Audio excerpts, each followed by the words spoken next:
This month's episode is brought to you by Podbean. Think you have what it takes to start up a podcast? Podbean makes it easy with one-stop audio hosting and registering to the major podcast services like iTunes, Google Play, and Spotify. Go to podbean.com/VGXTpod to start your show and join an ever-expanding online community. Crosstalk, the unintentional transfer of signals between communication channels, a casual conversation.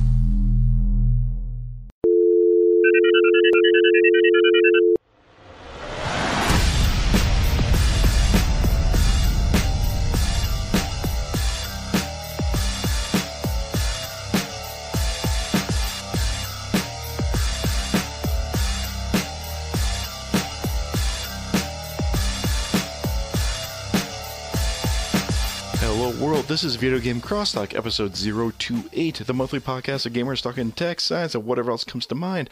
I'm your host, Anthony Rossi, and with me this episode is actually a whole slew of different guests. You see, I had the opportunity to go to Northeast TrekCon this past weekend here in Albany, New York, and I was able to meet up with so many people. Admittedly, I'm not the biggest Trekkie out there, but there was plenty of geekery to go around and then some. So I was able to make a few connections and I was able to grab a few interviews on the spot. And this is a collection of some of the people I was able to meet. Now, not all of the people I came in contact with, I was able to kind of track down and, pin down for a quick interview, but I was able to grab a few, and this is what we've got. All of their social media contacts and info will be in the show notes, including a few other awesome people that I just didn't get the opportunity to actually sit down for an interview with. So, let's get it started.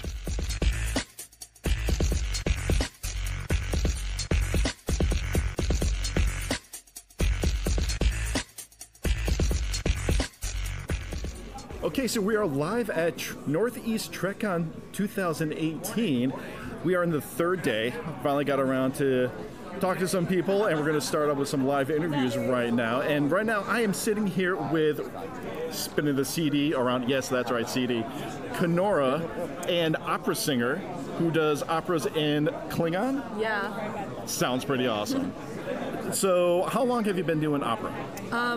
I've been doing opera since I was 14 years old. I was singing in a kids choir, and the big opera company needed a kids chorus to sing with them, sometimes in crowd scenes, or if they're doing, a story that needs a group of kids. Then, all right. Yeah, they had us do it, and I just fell in love with it. Everything was so big and grand. It's really like old Hollywood on the opera stage. I mean, pretty much everything opera is big and grand. Yeah. I'm not a huge follower, but when I do get glimpses and catch it, there's nothing subtle about that style whatsoever. So why Klingon opera? Well, it all started when I wanted to enter the Miss Klingon Empire pageant that was at Dragon Con at that time, and now they have the Miss Star Trek Universe pageant as well. So I knew I wanted to dress up as a Star Trek alien and do a talent, which was opera singing, since I was studying opera at that time. So the Klingon opera was just kind of a no-brainer because of how much that culture loves their opera. So it was just a natural fit, and we're gonna give the judges something they hadn't seen before. Basically, is what we're going with. Yeah. So I won both those pageants. That is and awesome. It was just a big hit, and people started asking me to come and do concerts at the conventions and speak on panels and things. So that is so much fun. Yeah, and so I got myself some CDs, and yes, I got the CD. We got the stack of CDs over here, and why don't you give me a list of some of the selections that you've done? Okay, so we have the Witch Tick Posmoch from Simpson and Delilah. So, Delilah. We have some Carmen. We have some Brunhilde, or like Brunhilda Valkyries aria for like Ride of the Valkyries. That just sounds badass right there. Yeah. There's a lot of opera that whenever I watch it, I'm just like, you know what?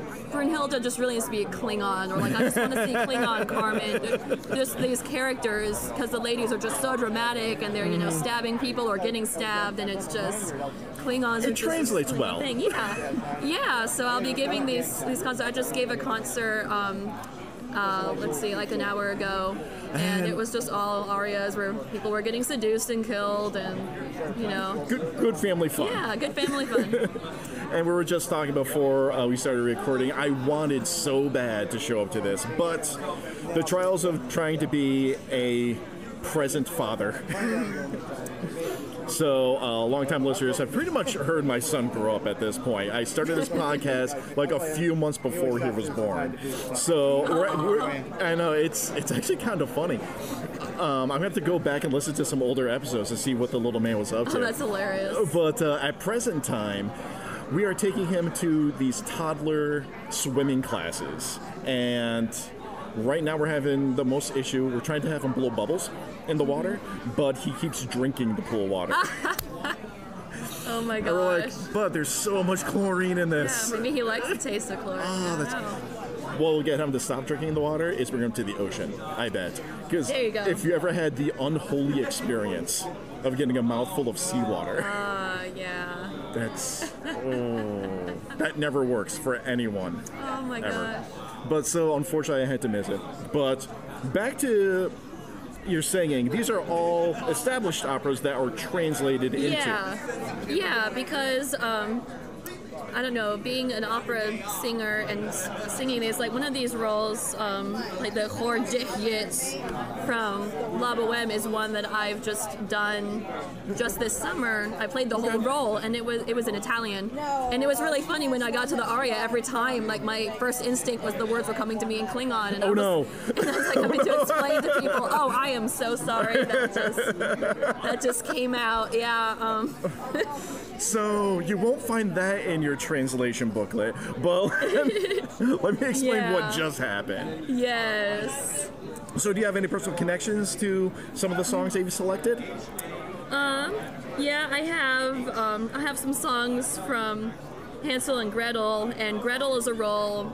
You guys can't see me, but I'm actually quite petite for a Klingon and for a Earth girl. So Gretel is a role that I've done more than 50 times. I feel like it's getting close to 60 now because I went on.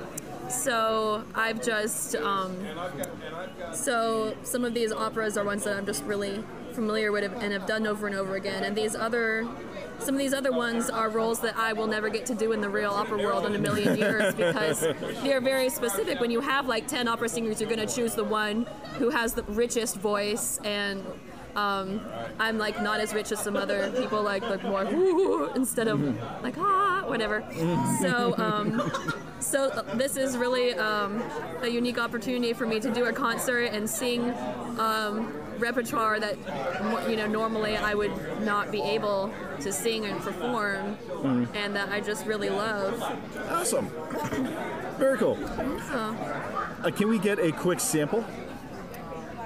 Please. Yeah. So I have to tell everybody I'm currently sitting next to a booth full of rainbow tribbles, and Klingons are a little allergic to tribbles.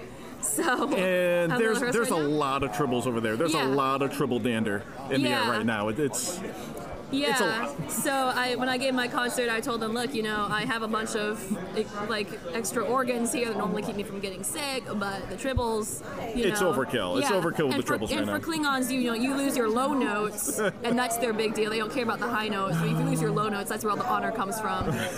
So for right now, those sound like that's what the low notes sound like right now.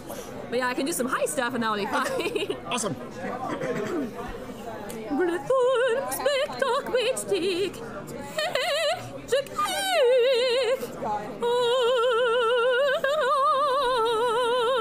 Something like that, yeah. Fantastic. Yeah. Fantastic, like right on its there. way out.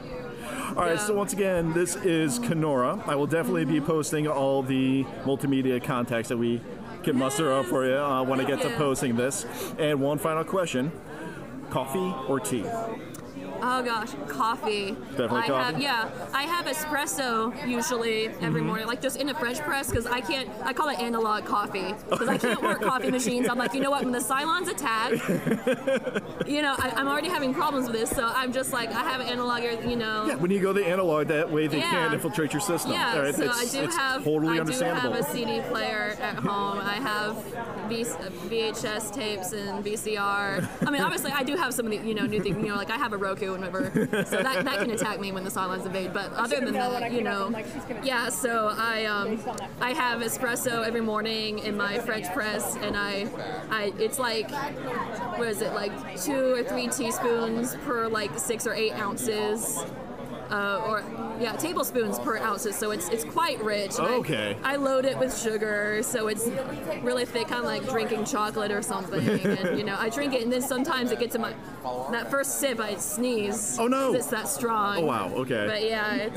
it's great. Yeah, for an opera singer, you don't want to drink a bunch and then go to the bathroom. Like, you're going to have to, you'll be in there all day. So if you're going to perform and you need energy, just get the amount of actual liquid you're consuming to a minimum. And concentrate it down. All right, gotcha. Yeah, it's concentrated. Yeah. All right, thank you so much. No, thank you.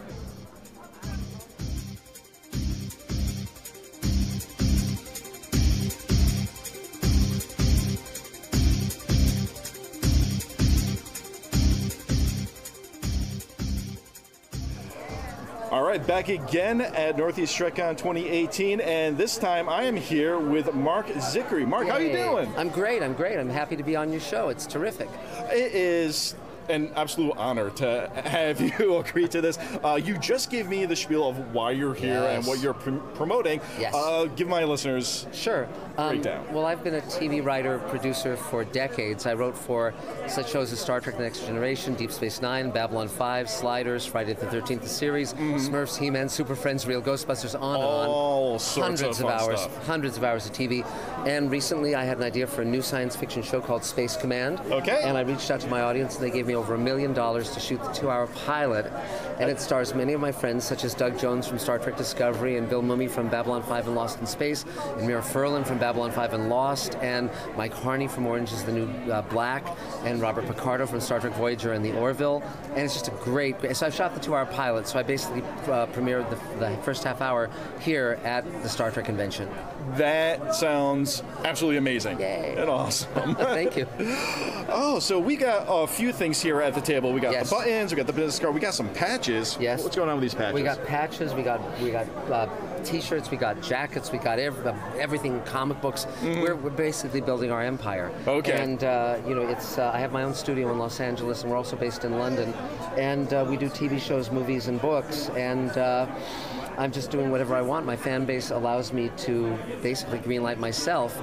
So I've actually sold a book that's coming out next year called Greenlighting Yourself. There you go. Yeah. All right. Because nowadays, science fiction never predicted that we'd all have video cameras in our pockets. And so with the internet and with the technologies available to us, there's no excuse not to follow your dream. That is something that I'm trying to get across to a lot of people. Yes. Where the technology is already prepackaged. Yes, it's true. Yeah. Everyone can do all sorts of things. How you guys doing? Yeah, we already picked them up. Yay, great. The fans are here. The fans are here. Yay. All right, don't worry. Okay, we're back. We have to take care of the fans. Yes, As we much do. as I like to think I'm important, I'm not. So You're important. No, the world revolves around you. You lie so well. You lie to me. So we were just saying how greenlighting yourself. Yes. Because the thing I realized, I run a round table in LA of writers, directors, actors, producers, editors, composers, anyone in the game, authors, and it's I've been running it every Thursday at a restaurant in the Valley, and it's several thousand people, and and we have offshoots all over the country, and it's to create a compassionate Hollywood. And so I mentor thousands of people, and I started hearing about crowdfunding, and I'd never raised money before, but when I came up with the idea for Space Command, I didn't want the networks to cut me off at script or cut me off at pilot, and I didn't want their notes to wreck it, because I wanted to do something positive that said we can create a better future. And so I reached out to my audience, and they gave me over $1 million. That is fantastic. I mean, last month alone, they sent me $170,000 just for post-production. Okay. So that's pretty good. Yeah. Okay, so you said 2-hour pilot. Yes. We have that already. Shot. It's already shot. We're in post-production. We've also shot 40 minutes of the second 2-hour story. I've written the first 8 hours of the series. Okay. And it's a 12-hour season. And okay. So, and I want the show to run for at least 5 years. And so because I've written so much television, this is second nature to me. Okay. And I grew up with Star Trek and Twilight Zone and Outer Limits. The original versions of those 3 shows are why I became a TV writer. They warped me and made me who I am. But so that's what this all is about. And so it was just kind of, trusting the audience would be the same as I am. Okay, and correct me if I'm wrong, the first half hour? First half hour is on my YouTube channel, Mr. Sci-Fi. Okay, and so, I will definitely be posting all these links when I get the episode And I post posted. about every week about science fiction. So I talk about shows I wrote for, like Next Gen and DS9 and Babylon 5. But I also post about things that Ray Bradbury told me and all sorts of stuff. Just really an insider's view of the science fiction world. Sounds awesome. Mark, thank you so much. I'm glad to do it. One last question. Yes. Coffee or tea? Tea. Tea? Earl Grey. Okay, yes. That's what you're going for. Yes. All right, thank you so much. Thanks so much. Great. Talk again.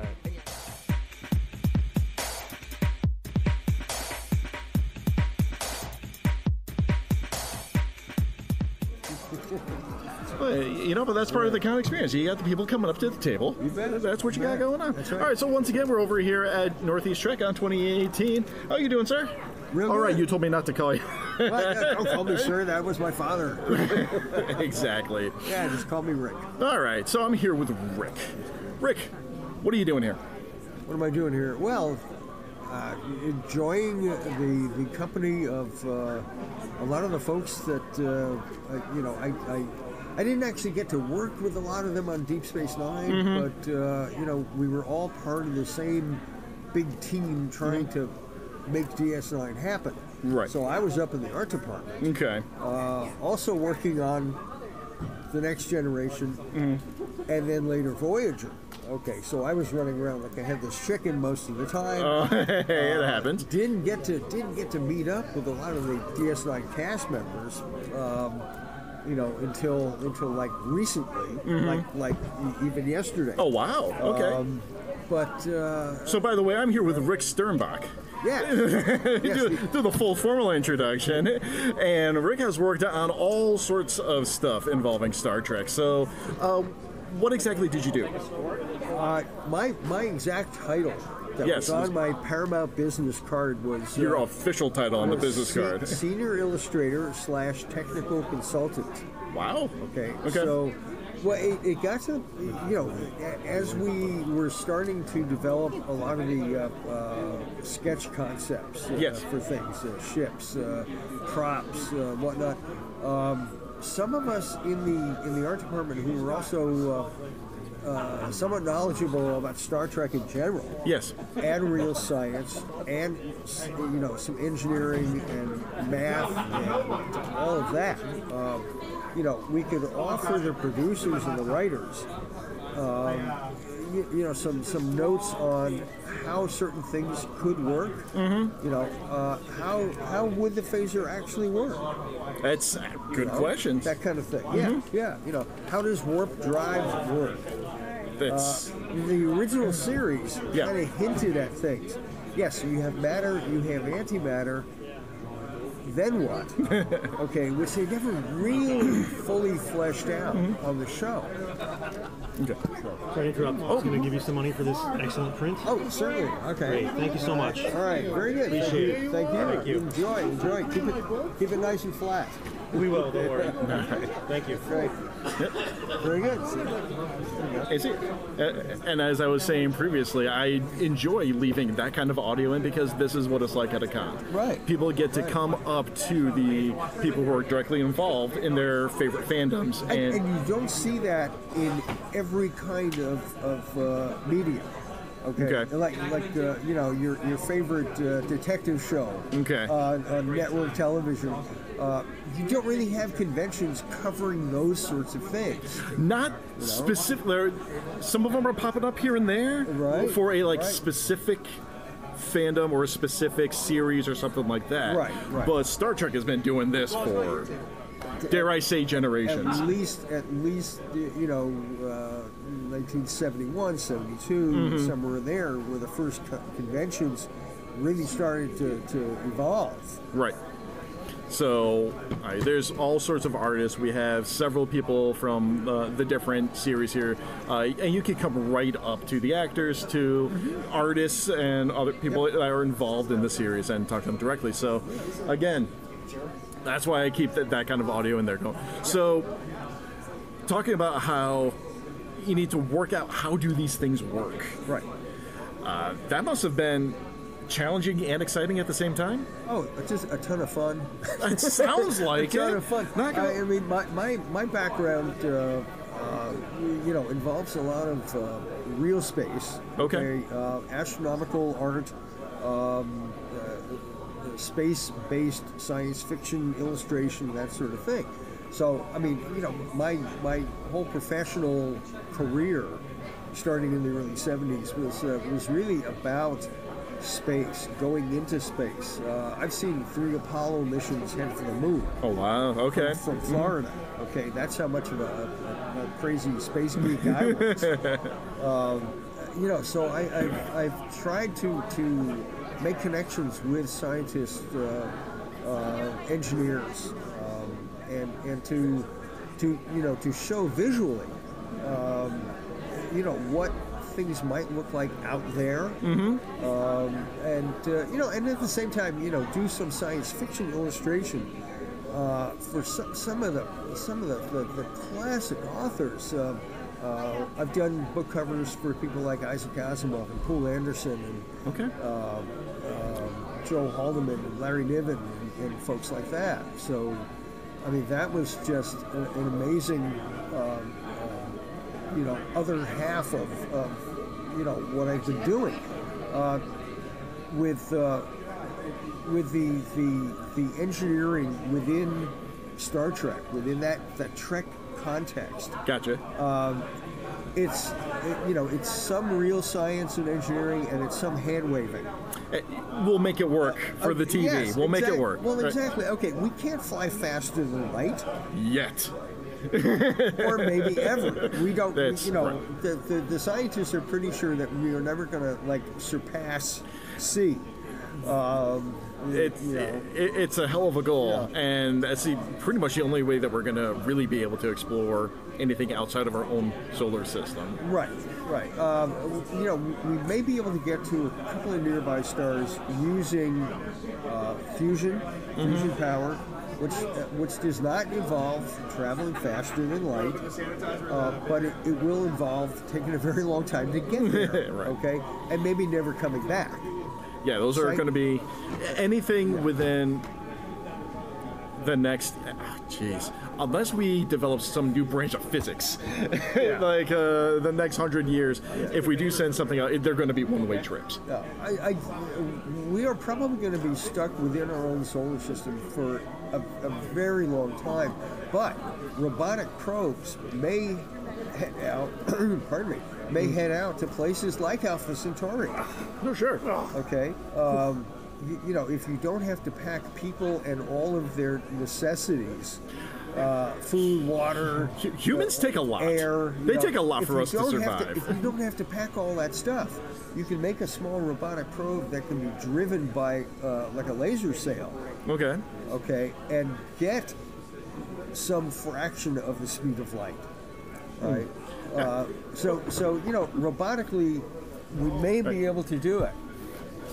Right. Take care, guys. Take care. Right. You know, so we may get tantalizing video or radio signals back within the next 100 years. You know. Yeah. But for Star Trek, we're going to make this happen. We make it happen, and you know, my desire and some others of us in the art department who were like-minded. Okay.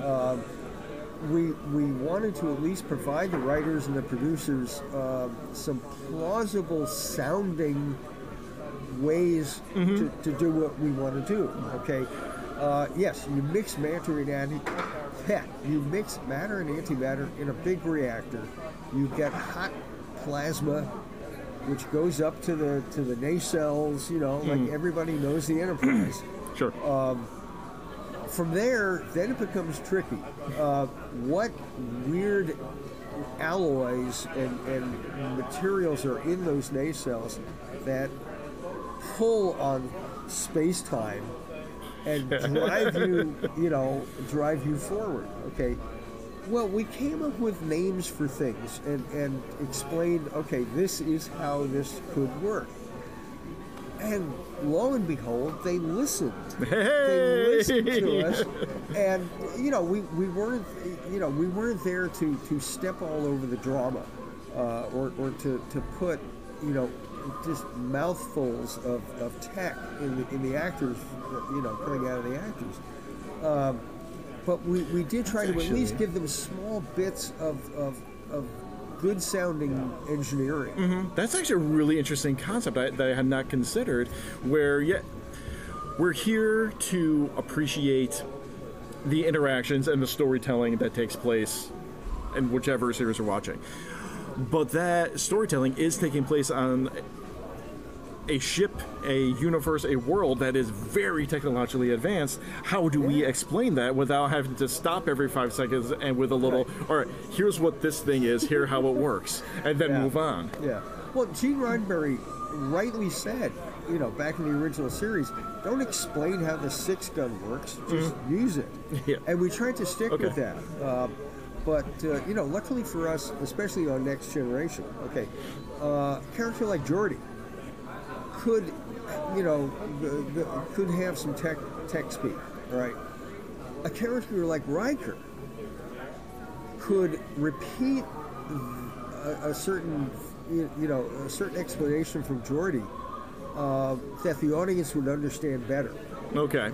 Okay, so Geordi could say something like, okay, we have to, increase the plasma density in the warp core. And Riker, could say something like, oh, we're going to juice the engine hotter, Hey, there it is. Right, so, we didn't want to do that over and over and over. But if you stuck with the show, you understood how the phaser worked. And you could understand that, yes, if you run the warp core really hot, you go really fast. Hey, we can put the 2 and 2 together. Yeah. So you have like the technical and then the slang explanation, layman slang, kind of repeated later. Okay. Yeah. I think in one place, and this was not my suggestion, but it was something I think the writers came up with. Geordi said something like, "Oh yeah, we'll blow their doors in," Okay. like it was a drag race. So Rick, I was able to see your panel discussion yesterday on, I guess, the development of all the different technologies that you helped come up with through the different series. And one of the things that stuck with me, I'm mostly a gamer, and I play a lot of epic RPGs, huge games with multiple. I'm a Halo guy. All right. Yeah. Well, then we can actually start right there.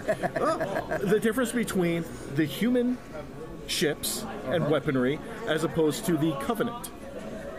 Yeah. Like, you look at it, when a ship comes through the atmosphere, it's got that certain color template. It's got those different curves, mostly ovals type of thing. And they're all named after different supernatural, spiritual, like the Spectre, the Banshee, the Wraith, and all that stuff. And the Phantom. Yes. Yeah. And that's just like one example. Right. How much fun was it actually to come up with a full array of different starships and weaponry and items that it's all kind of the same thing, like a little scout ship or disruptive pistol, but we're going to, I don't want to say reskin it, but format it to fit this race as opposed to this race as opposed to. Well, on Trek, unlike let's say a franchise like Halo, where you had a number of a number of designs right there at the start. Okay, with a show like Next Generation, it was episode by episode. Okay, so something would pop up in the script. Oh, we don't have this ship. Okay, I'm going to start making doodles. Okay. So each script, like 20-something scripts over 7 seasons, and then DS9 and Voyager, at least for me. Every time something new came up, we would get some hints from the writers. Okay. Okay, this is a militaristic race. Their ships are massive and heavily armored, and if we got that kind of little descriptive, those descriptive hints, that would help in the ship design. Okay. If they didn't describe the ships or the aliens who built them, we would kind of like just go off and play with ideas, play with shapes, draw from nature, draw from maybe other sort of alien things that we'd seen, and adapt those.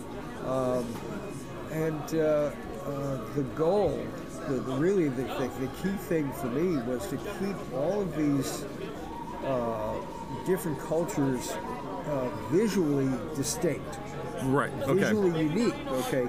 Romulan is not the same as Klingon. Is not the same as Cardassian. Absolutely. It's not the same as Talarian or whatever.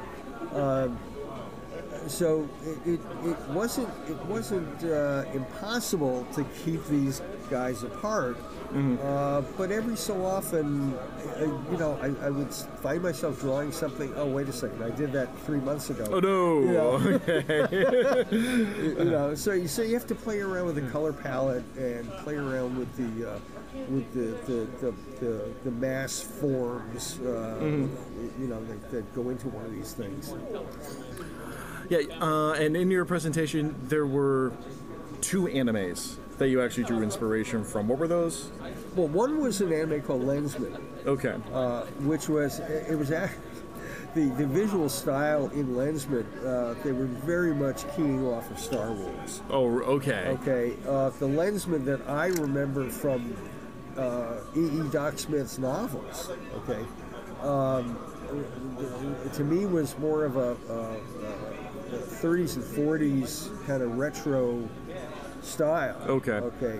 And the Lensman was really, one of the very first space operas. Okay. Written back in the 40s and 50s.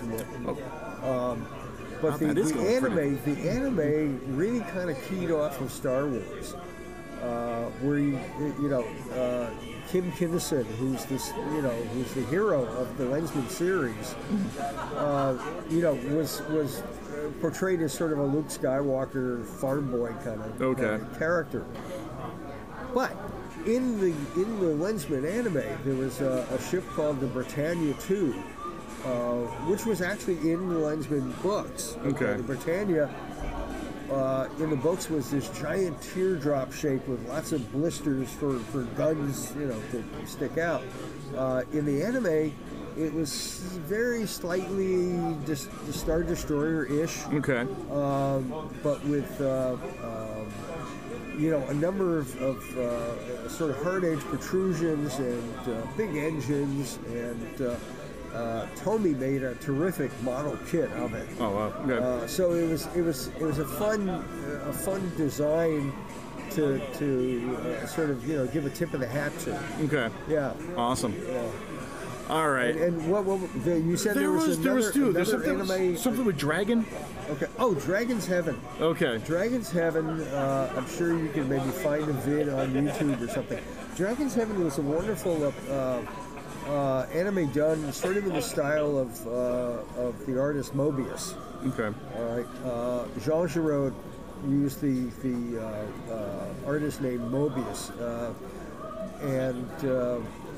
if you look at films like Fifth Element. Okay, yeah. Mobius' inspiration is all over the place. He also contributed some designs to the original Alien. Oh wow! Film. But in the anime, there were some town structures in this post-apocalyptic world, humans battling AI mecha. Okay. And some of the town structures were these repeating sort of oval shapes and capsule shapes. And I said, I love these so much, I will put them into the DS9 shield wall that surrounds the promenade. All right. Okay. And it was, again, it was a tip of the hat to something I had seen in the anime genre. Good stuff. Good stuff. Yeah. All right, Rick, it has been an absolute delight speaking with you. One final question. Coffee or tea? Coffee. Take coffee. a blow. There's coffee in there's coffee in that nebula. Praise be to the creator that we still have the coffee. That's right. That's right. All right. Thank you so much. Okay, sure. Thanks a lot.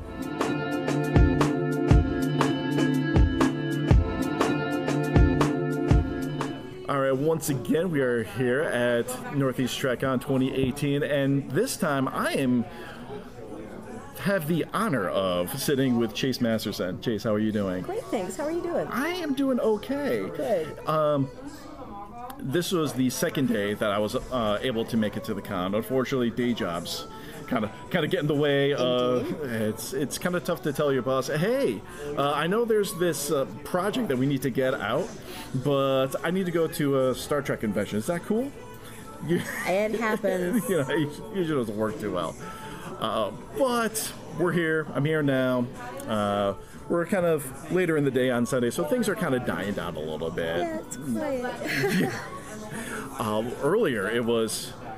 It was good. A good con. Yeah, it's been good stuff so far. Yeah. A lot of interaction at your table?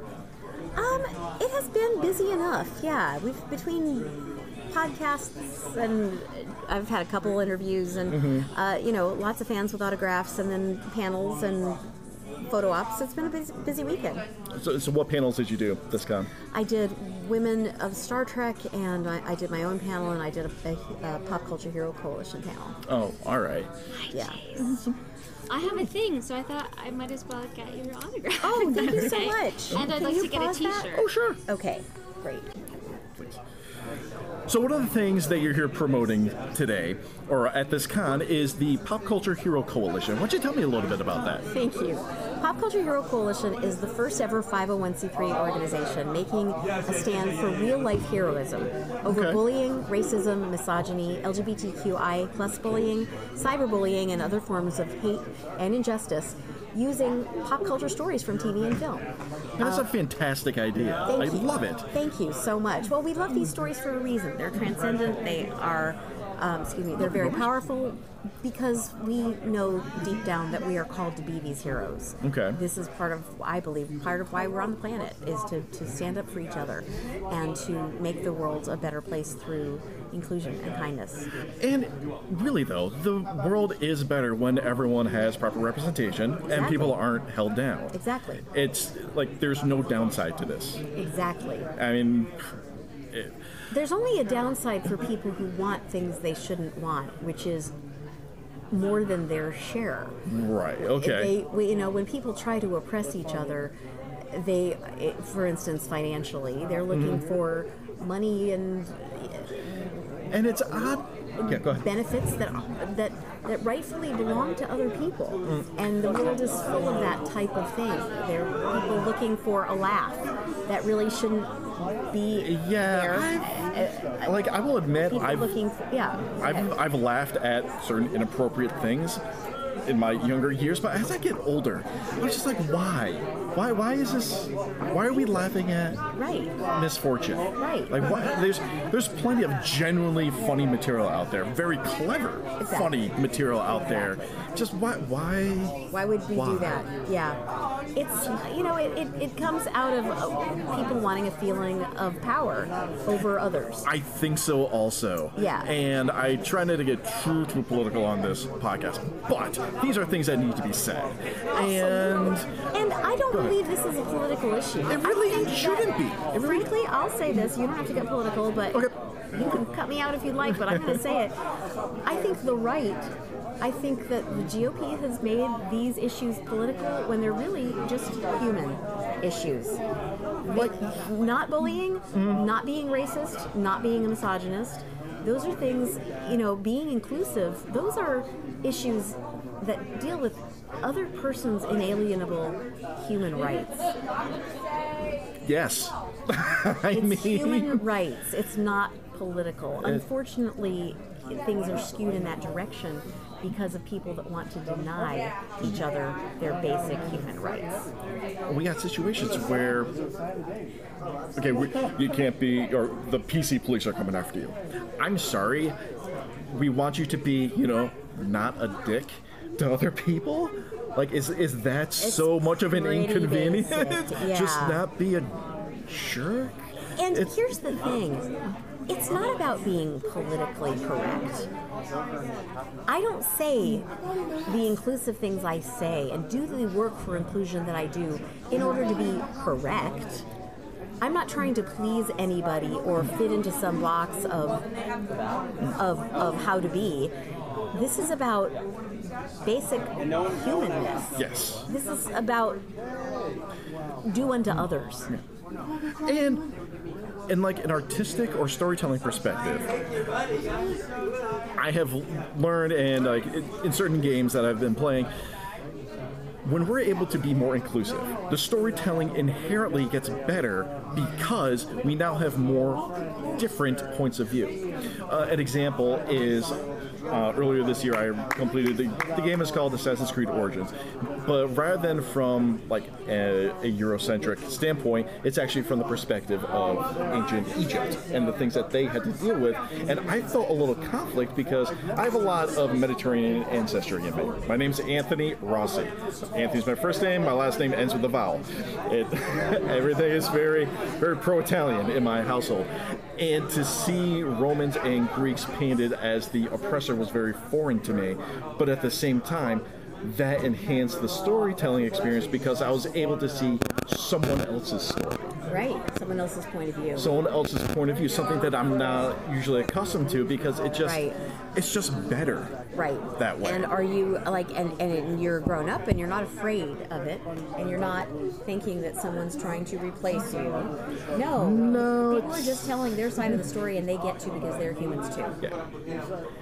What is it? We should be building a longer table? There's an expression, and I'm forgetting it right now. Exactly. Or, you know what? Sometimes you can just give up your seat. And if that's what we need to do, that's fine, because there are people who have never had a seat, who historically have not had a voice in the way that we have. There's a lot of work to do. We're getting there, but we still have a long road. A lot.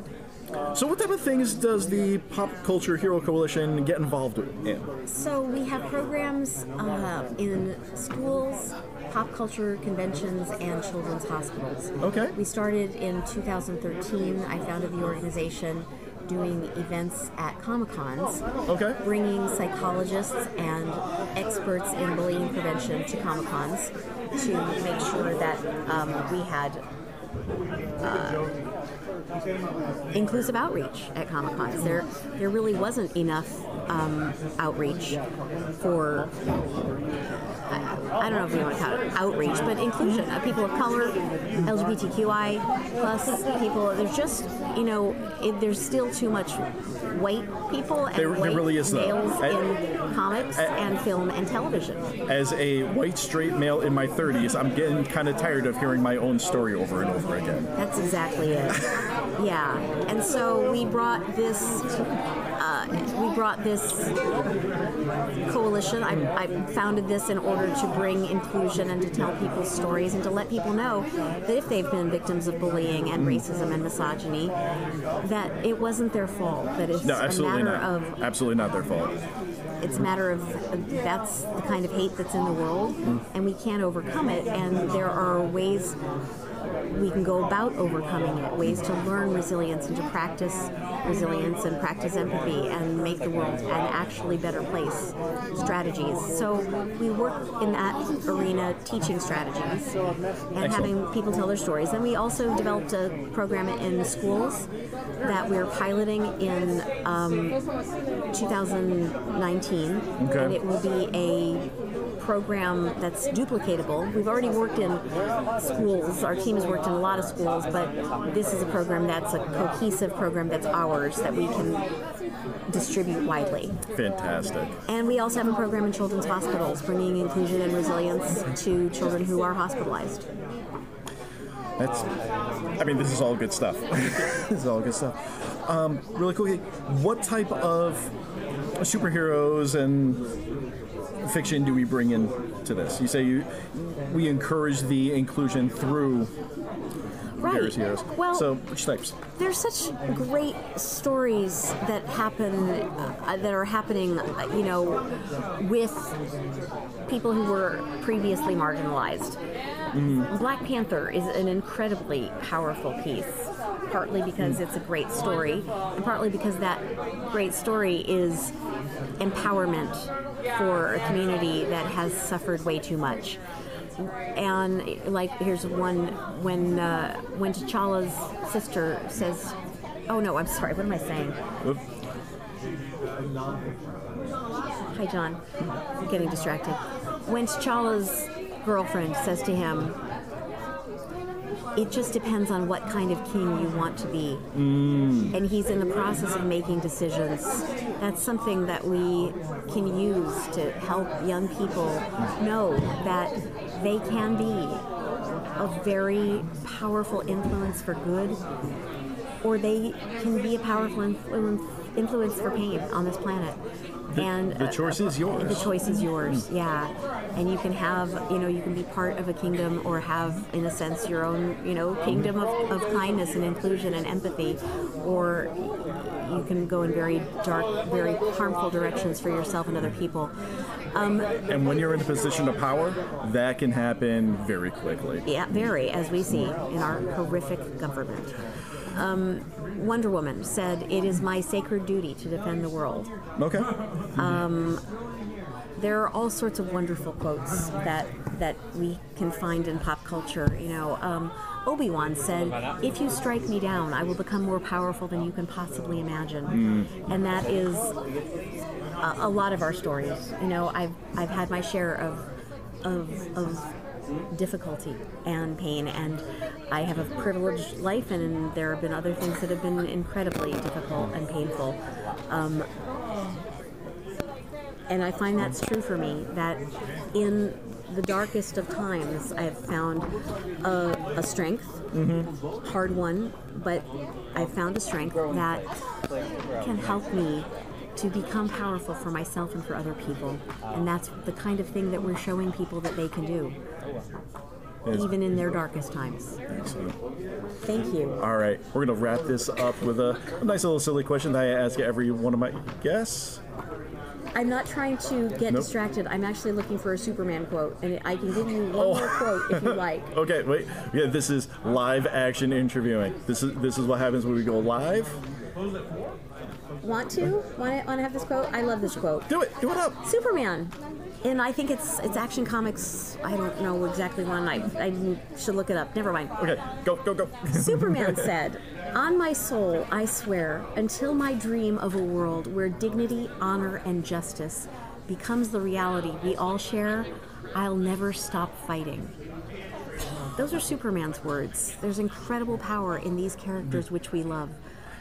And it's great to see them being used as tools for change. Yeah. Okay. Final question. Coffee or tea? Oh, coffee, and lots of it. All right. Drink it black? Put a little creamer? No, black, baby. Just occasionally almond milk. I try to be vegan, working at it and doing a pretty good job lately. But yeah, just give it to me. Just give me the coffee. Coffee.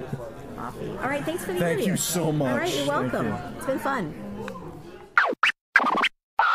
All right. And I am now here with Cynthia Santos. Thanks, Cynthia. Wow, I can talk, but you don't want me to leave that mess up. Anyway, so I am here with Cynthia Santos. Cynthia, how's the con been treating you? It's been great. Everyone's so friendly here. I have so many great conversations. And, people have been really supportive of my artwork, so I can't complain. Awesome. So what kind of artwork do we have here? So I do illustrations, and I do really graphic stuff, so bright colors, bold lines. I'm not super painterly, but I love bringing a little bit of life by having really bright, fun colors. So I try to make that work in my pieces. And there are a lot of bright, bold colors in all of this. There is a lot. Do you have Instagram? I Twitter? do. Okay. I do. It's a bit of a weird name, but it's all right. Lakia. So that's Lakkia. Yes. Both Twitter and Instagram to check some of these things out. So, just before we started recording, you were telling me a little funny quirk about the art, how if you hit pause at the very perfect spot, you get the weird facial contortions. Oh, yes. And Star Trek actors, especially the DS9 guys, are so great for that. Are they? Yeah. O'Brien particularly, I will say. Okay. As soon as anytime he makes a disgruntled face or he's frustrated, which is pretty common with O'Brien, oh my God, just freeze it. And you're going to have the funniest expression ever. Julian has a couple weird expressions, Bashir, but they all do. They're super graceful actors, really wonderful. But if you catch them in the right moment, anybody can look a little funny. And I love capturing that. Nice. So I see two of them closest to you are kind of larger. What size are these? So these are a bit of a weird size. Okay. They're, I believe, 10 by 6. Okay. Yeah. So we got a couple 10 by 6s here, or it looks like kind of like collages of different facial expressions. And the one that I'm looking at, and because this is great for audio only, has a nice collection of we got Cisco who's kind of looking over his shoulder with this weird sneer going. You got a couple of Cisco. Okay. He's just unbelievable. He's looking at Dax and he can't believe what he's seeing. Okay. That scene, so that's what's happening. He's just like, what? Yeah, and Quark has something going on. Yeah. He was laughing in that section, but with Ferengi, it's kind of they have so many wrinkles and stuff. It's a lot of fun. And it's the random hit pause right at the right time, and you just get hilarity ensues. Exactly. So how long have you been drawing? Oh, drawing in general? Oh, over a decade. Okay. I went to art school. I'm a professional. I do professional illustration, freelance. Okay. But yeah, these guys specifically, Star Trek, I've been doing this over the last year or so. Okay. Yeah, but I do a lot of stuff, but Star Trek really, it makes me passionate. It's so much fun. Okay. Yeah. Anything in particular about Star Trek? The fact that you have these characters who are facing these moral quandaries and meeting all these aliens and doing all this stuff, but they're still very much people. They're written as human, well, not just humans. Well, not just humans, but we got you. Sentient beings living in the world. Yes. I really admire that. Nice. And you also have a smaller book over here, and titled "The Point Is You Never Know." Yeah. So that's a compilation of all these drawings and more, and it's just a bunch of season 1 inspired illustrations. So yeah, there's more than what you're seeing on the table, and a lot of these are also just doodle pages, like quick sketches that I did. Doodles are fun. Yeah. I can definitely tell you, I definitely agree because I did so many of them for this book. But yeah, just again capturing funny expressions, good moments. Things that I want to remember. Oh, and I see that a few of them you actually have cited which episode this is from. Oh, yeah, all of them. So with each one, there's a title card. For example, this one is Emissary. Okay. Then there's... Hold up a second. These are all from Emissary, actually. Then there's Past Prologue. Then there's... and they go in order. A Man Alone. Each one has its own episode title. Babel, Captive Pursuit. And I did almost every episode. I missed a couple, but I just, it happens. Just organizing them because it's a lot of fun, Do you plan on doing more seasons? Yes, I'm working on season 2 right now, actually. Oh, yes.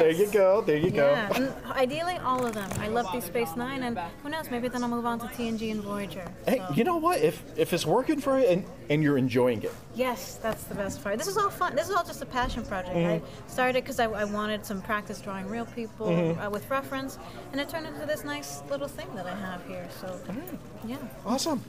Okay, Cynthia, thank you so much. One last question. Coffee or tea? Coffee. Coffee? Coffee. I mean, it gives me energy. Tea doesn't do that. Do you drink it black? Do you... Black with a lot of sugar. Black with a lot of sugar. Yes. Okay. Uh-huh. All right. Thank you so much. All right, no problem. And that is it for the live interviews. Those people were so awesome. Thank you one more time to all of you. Beautiful, beautiful people. And before I go, I just want to give a quick shout out to everyone else I was able to meet up with, including the Trek Geeks podcast, Allison Kinnian, Jerry Silber, and Stephanie Frias, Gays in Space, The Gaytheist Manifesto, Lady Bridget, and Midnight Rogue Cosplay, and of course, Clarion Games Studio. And that is all the time we have for this episode. Time for some end of show plugs. You can find me pretty much everywhere on the internet at Hypersyntax, HYP3RSINT4X, or you can go directly to the website at videogamecrosstalk.com to find out all the details of everything else. And in the words of Gene Roddenberry, Star Trek was an attempt to say humanity will reach maturity and wisdom on the day it begins not just to tolerate, but to take a special delight in differences in ideas and differences in life forms.